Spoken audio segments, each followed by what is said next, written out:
Good day! Ngayon nga po ibigay po natin ang magiging game schedule nga sa March 15, 2025. Ito nga ay quarterfinals na kung saan best of 3 ang magaganap. Paunahan ng dalawang panalo para makapasok ng semifinals. At syempre ibibigay natin ang game schedule. Ano-anong team kaya ang unang maghaharap sa quarterfinals? Saan mapapanood at saan ang venue? Kaya bago nga lahat guys, inikikiusap po ako, please naman, huwag niyong kalimutan mag-like, comment, i-subscribe, ipahit the notification bell para lagi po kayong updated sa aking mga bagong video about sa volleyball dito sa Pilipinas. Pa-subscribe naman please naman, maraming salamat. Ngayon nga inatapos na nga ang play and tournament, kaya naman syempre nakompleto na nga ang maglalaro sa quarterfinals. At syempre wag na po natin patagalin pa, ito na po ang mga maglalaro sa first day ng quarterfinals. Unang tapatan nga, Galleries Tower High Racers versus Akari Power Chargers, 4pm, at ang venue nito ay sa Pel Sports Arena.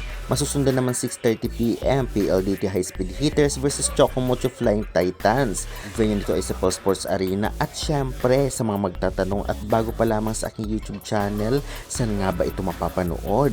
Mapapanood po ninyo ito sa dalawang application, sa Pilipinas Live application at Signal application. I-download nyo lamang po ang mga apps na ito at mag-register kayo. Oo, may bayad ngunit sulit naman. At meron din po nito sa cable sa channel na One Sports or One Sports Plus. Ngunit minsan nagla-live sila, minsan hindi. Karamihan weekend sila nagla-live, kaya abang-abang na lamang po at i-check nyo ang inyong TV.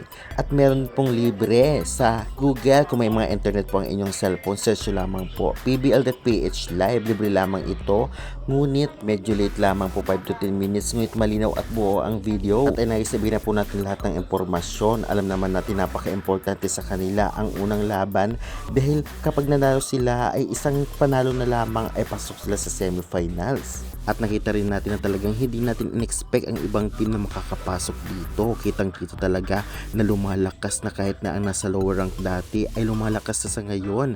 Very effective talaga ang drafting. Kaya naman sa laban ng no-bearing match ng Farmfresh versus NX LED, kahalatang nagpatalo ang Farmfresh sa NX LED para makuha nila ang unang pick sa mga magagraduate sa UAAP, NCAA at iba pa, na alam naman natin yung malalakas na player ay mapupunta na sa pinaka-lower rank, kaya good luck na lamang. Ganun pa man, hindi natin expect na makakapasok ang Galleries at Sauce Coffee sa quarterfinals, kaya congratulations. Syempre tiyaga at pinaghirapan nila yan, kaya deserve na deserve nila. Nasasabi nga natin na every game ay hindi dapat magpakampante, lalong lalo pa sa mga susunod na conference, dahil lumalakas na at naging palaban na ang mga teams, especially ang mga nasa lower rank, kaya good luck na lamang. Kaya guys, nandiyan muna po ang ating update. Maraming salamat. Pa-subscribe.